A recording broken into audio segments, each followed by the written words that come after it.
Hello and thanks for joining us for another edition of Jamaica Magazine. We have put together an information-filled half-hour package just for you. So let's start with a word of advice followed by the news.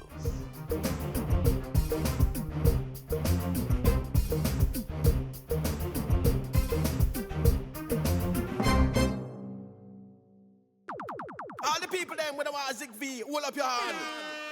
Zika in the Caribbean territory, but we now want that virus take set pan we. So make sure send us stagnant water inside and mash up all mosquito breed inside. More hole in the tin them where you dash by and change the water in your vase every day. No litter, dispose of your garbage proper. You know them the thing that we turn drain blacker. Tour your community and tour your yard for suppress mosquito. We have figure hard dash we all tire turn over drum pan for prevention is the greatest weapon. And special shout out to pregnant ladies. Protect yourselves and protect your babies. Draw for your zapper and your mosquito spray. If you do all that we can to keep them away. For we know what's in vain.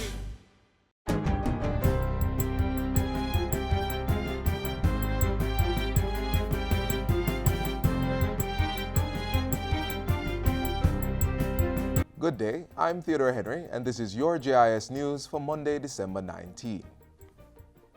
Starting in 2017, Jamaica will be observing a year-round tourist season that acknowledges heightened interest in the country's offerings throughout the year.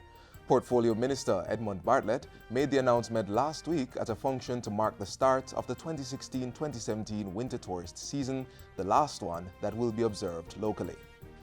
We're finished with celebrating winter season because every season is one season now, and Jamaica is one strong tourism destination. He says the value of this policy change is borne out by the strong bookings that are being recorded in the traditionally slower summer and fall seasons.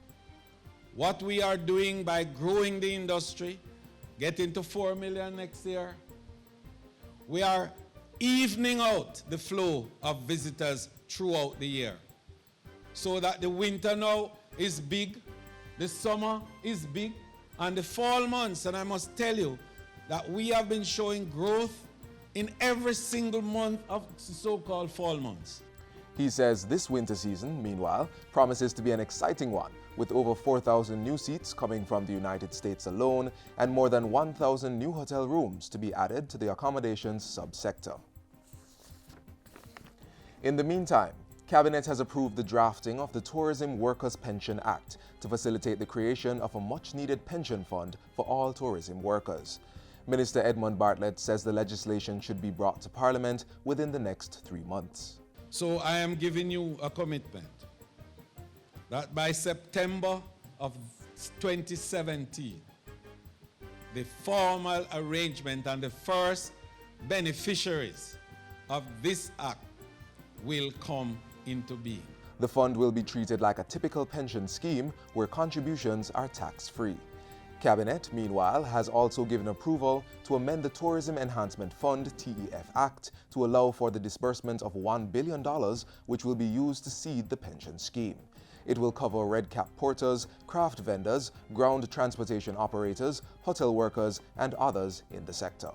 What we want to do is to make sure that this plan covers all the workers in every category that contributes to the development of tourism in Jamaica.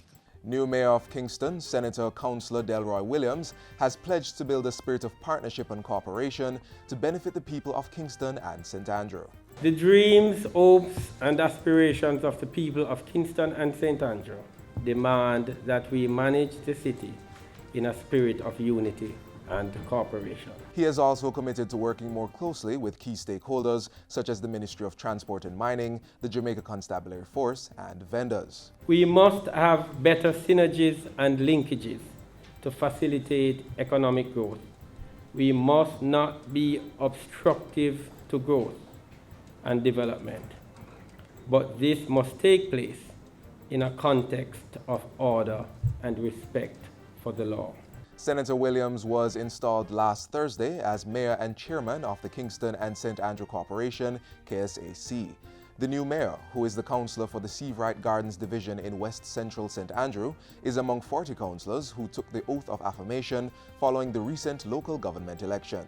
The ruling Jamaica Labour Party controls 21 of the 40 divisions in the KSAC, while the remaining 19 divisions were won by the People's National Party. Special Advisor to the Minister of Culture, Gender, Entertainment and Sport, Ali McNabb, has praised JIS's annual heritage competitions for aiding the development of young people. He was speaking at last week's awards ceremony for the 2016 winners.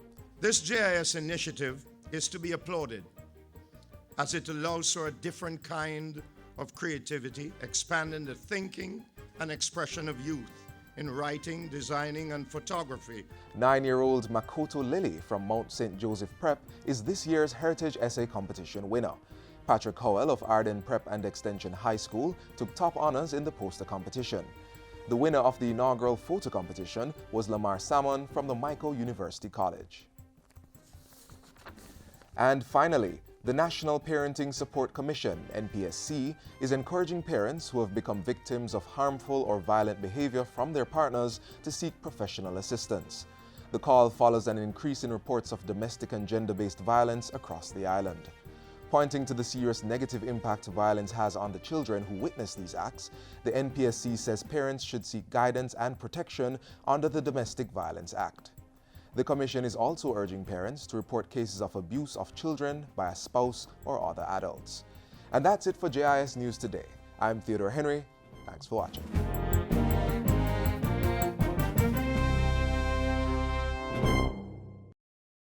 This is the Aedes aegypti mosquito that spreads the Zika, chikungunya, and dengue viruses. Search for its breeding sites and destroy them. A message from the Ministry of Health. Prime Minister Andrew Holness spread the Christmas cheer this past week to some of the nation's senior citizens. He also held productive talks with the Parliamentary Opposition. These and other news stories are next.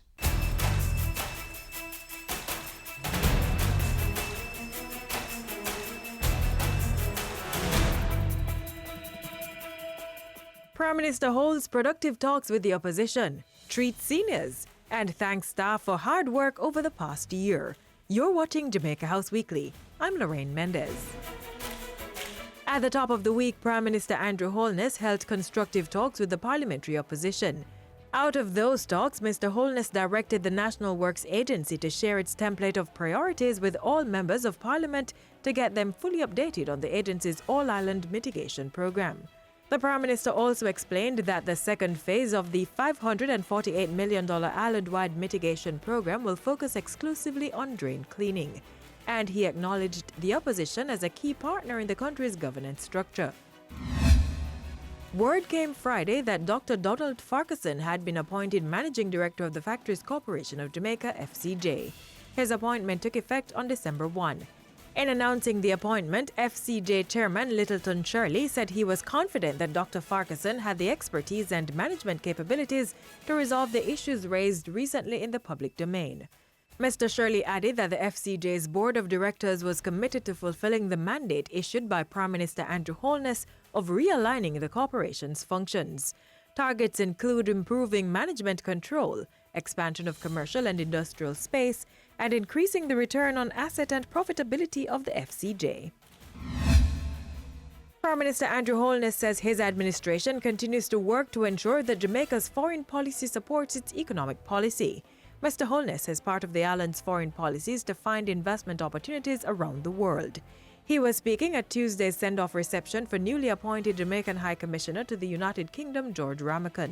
It's important that you do carry out the diplomatic and consular functions, but the Jamaican government will be keeping a scorecard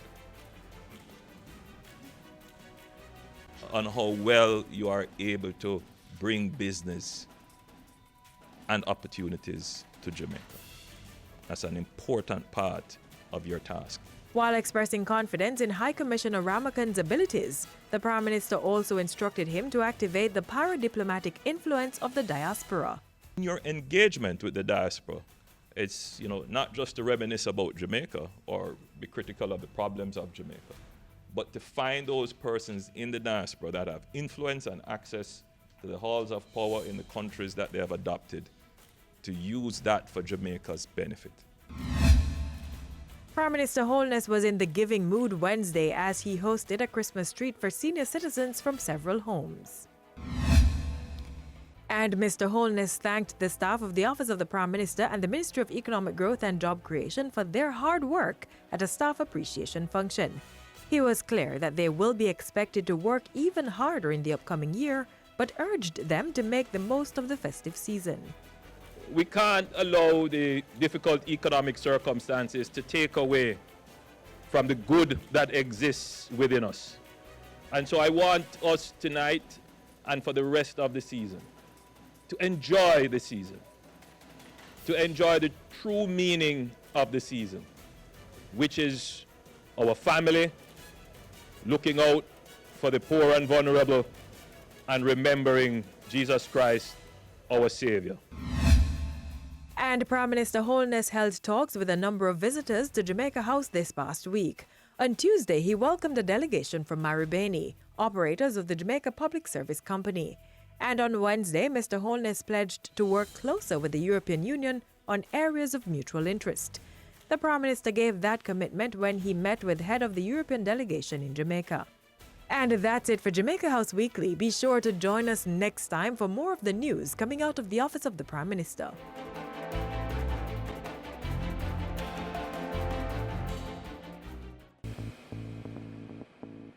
A healthy and educated people living in a clean, natural environment, reducing crime, improving the justice system and governance, building a prosperous economy.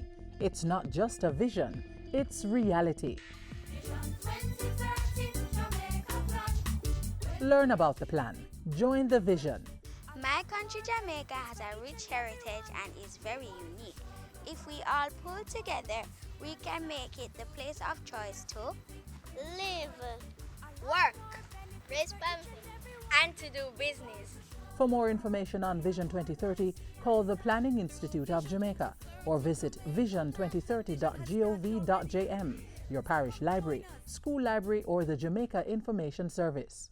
On December 7, the island's leaders renewed their commitment to a social partnership which is hoped will usher in a more prosperous Jamaica.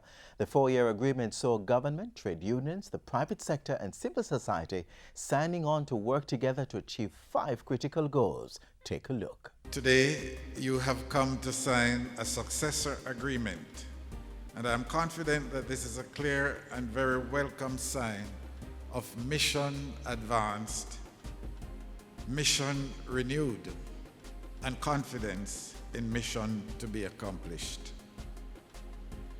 I commend all who have stayed the course, and I encourage all of the members, both new and returning, who will be carrying this process forward. May the signing ceremony be the start of another productive phase in the progress of our country and to the benefit of all our people.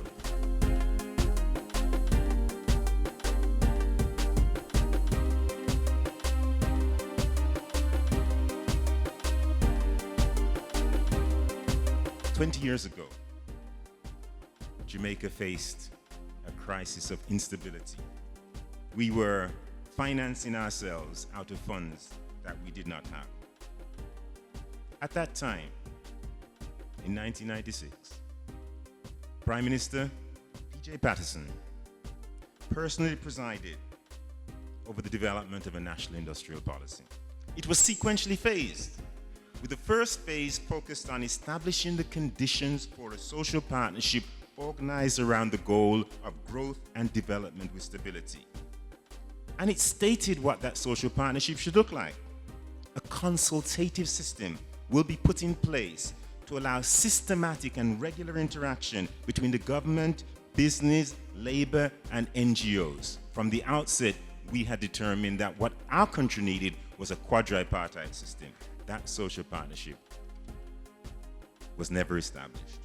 But the institutional structure that we celebrate today really has its origin in an initiative under the guidance of former Prime Minister Bruce Golding, who for the first time in 2010 established in the country a prime ministerially chaired National Partnership Council, which began meeting regularly, and this resulted in the signing of a Partnership Code of Conduct in 2011.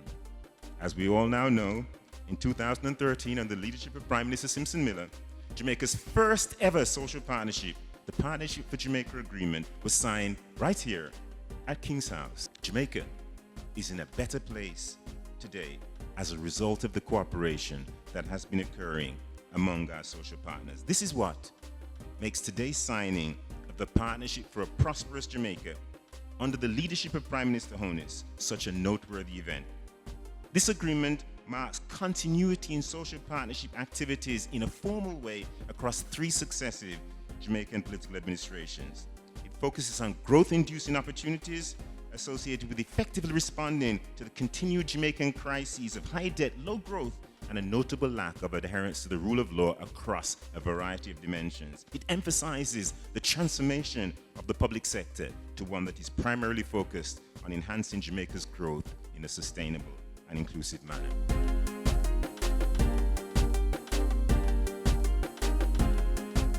We do not regard the agreement we are signing today as a perfect document, but we think it demonstrates our joint intention to ensure that the interests of all sectors of our society are considered in national discourse and decision-making, and that lines of communication are kept open through our representatives. We, the civil society representatives, pledge to hold ourselves to the commitments outlined in the agreement, particularly to prosperity with equity, and to hold the other members to account as well.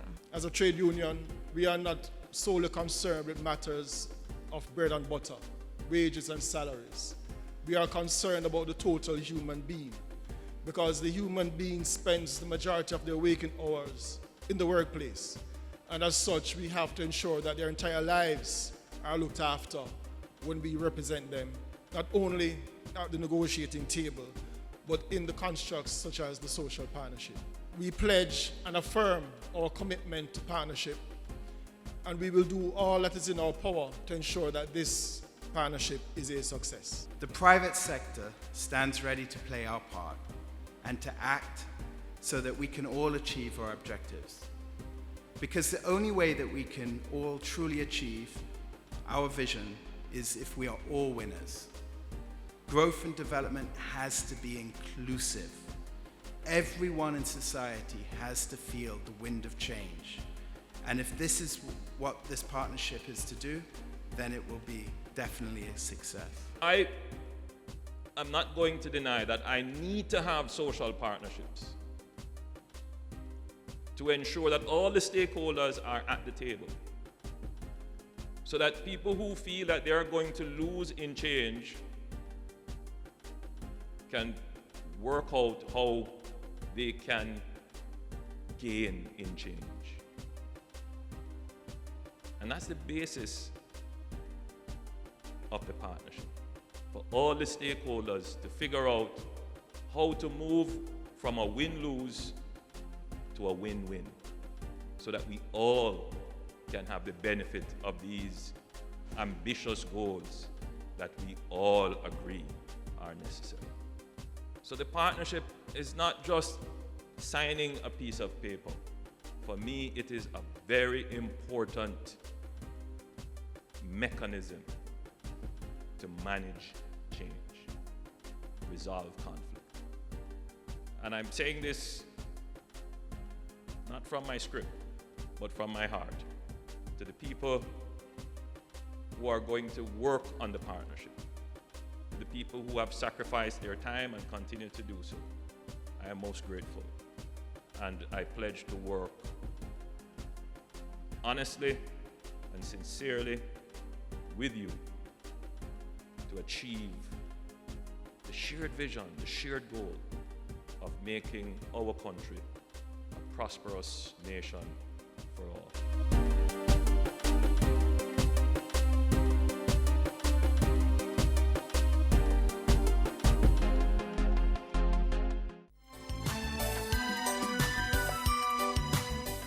Driving in holiday traffic or really any other time of the year demands your constant attention and vigilance to make sure you get from point A to B safely. It's far easier to do that if you follow a few simple rules. Stay alert. Do not be distracted by your cell phone, any other gadget or passenger while driving. When traveling at night, park in a well-lit area and always keep your car doors locked, even when at a stoplight. Make sure you have enough fuel in case there's an emergency and you need to divert from your usual route. In the event that you feel threatened while driving, stay calm and do not react aggressively. Instead, drive to a busy, safe place or the nearest police station. Follow these few tips and navigate the busy streets safely this holiday season and indeed at all times. The security forces always have your safety in mind, especially during the festive season. They've ramped up measures to ensure you and your loved ones keep them merry in Christmas. Have yourself a merry little Christmas. Let your heart be glad. It's the season of giving, the time for sharing and caring, one dubbed the most wonderful time of the year. But there are others whose sole purpose is to create mischief and mayhem, leading to chaos and unpleasant memories. But we want to keep them merry in Christmas. And for that reason, the Jamaica Constabulary Force JCF is pulling out all the stops to keep Jamaica and the Jamaicans safe.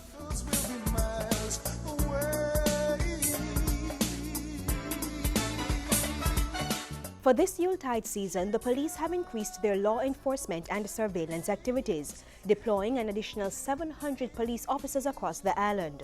These additional police officers will be drawn from offices, desk duties, and from the National Police College of Jamaica. In addition, we will continue to rely on the full support from our counterparts in the Jamaica Defense Force. These law enforcers will be carrying out a number of activities, including crime prevention, public safety, vendor control, and traffic control. Speaking of traffic, the police will be closely monitoring motorists to ensure they obey all the rules of the road. It is not to scare anyone. We really want for you to have fun and enjoy the festivities with your families and friends. But we want for you to remain conscious as you utilize our roadways from the perspective of safety. If you are stopped and record a breathalyzer test reading higher than 35 micrograms for every 1,000 milliliters of breath, then the individual will be taken to the police station where we have the Intoxilizer 8000 machine. The person will go through a certain processing and a printed document is generated from that machine for evidential purposes. Other road safety tips: wear seat belts and protective helmets. Use a car seat for children. Overtake only if it is safe to do so, and obey all road traffic signs and the posted speed limits. When you are speeding excessively, the same impact that the vehicle have is the similar impact the internal organs is going to have. And for those taking public transportation, illegal taxis doesn't carry any insurance that will protect you in case of an accident. So we encourage you, leave for your various destinations on time, take legitimate transportation so that in case of any eventualities, you know exactly who you can go to treat with compensation or otherwise. All I really want for Christmas is to be a little bit more conscious. I don't really have to look expensive and dear. During the Yuletide season, one also has to look out for thieves. Don't leave valuable items on car seats, as they will provide an opportunity for persons to break into the car and steal these items. The trunk is a safer place. Travel around with credit and or debit cards rather than large amounts of cash on you. Human traffickers. We also wanted to pay attention to the recruitment of your siblings and your families into prostitution through means of offering employment as massage, masseuse, and then you're converted into prostitute. Those wishing to defame or bully individuals via the internet and commit electronic fraud. Websites that are unknown to you, you need to ensure that before you make that click, you satisfy yourself that you're familiar with where you're going or who you're communicating with. Don't allow yourself to be used as a go-through in terms of persons approaching and asking for you to open bank account to make available to them for use. And use lengthy passwords, a mixture of characters, numerals and letters for online banking transactions. I wish for all mankind a warm Jamaican Christmas night. During the Christmas season, we should also be wary of persons offering products that are too good to be true. Scammers, tricksters tend to prey on the young, unsuspecting, the aged, the elderly, and even some of us who are not aware. Walk in groups, avoid dark and unfamiliar areas. Ask your neighbor to watch your premises if you will leave home for an extended period of time. And to avoid stolen produce, buy meat from reputable places. If your car is bumped into on the street, only stop if it is safe to do so. If it is not, try to get as much information on the car as possible and drive to the nearest police station or a safe place. So the JCF is doing everything possible to keep Jamaica and Jamaicans safe during the holidays. Play your part in the process. Be vigilant, be your brother's keeper, and make this Christmas season a merry one. All I really want for Christmas is to be a little bit more conscious. I don't really have to look expensive and dear. They told me pa-ra-pa-pam-pam, I have no gifts to give pa-ra-pa-pam-pam, I am a poor boy to pa-ra-pa-pam-pam.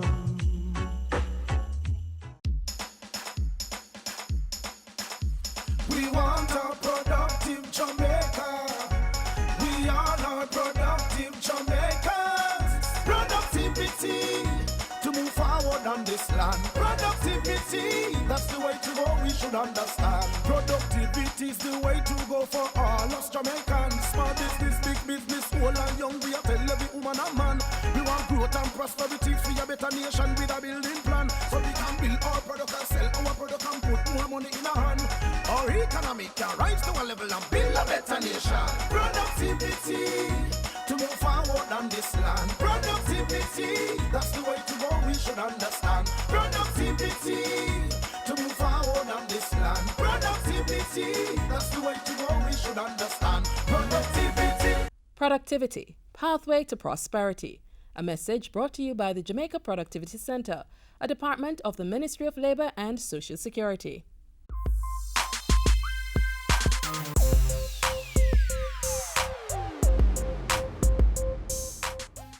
And that's how we close today's edition of Jamaica Magazine. We hope you enjoyed our offering. And if you wish to tell us, send an email to jamaicamagazine@jis.gov.jm. For this and other programs, visit jis.gov.jm or YouTube and Facebook pages. On behalf of the entire team here at the JIS, I am Adrian Atkinson. Thank you for watching.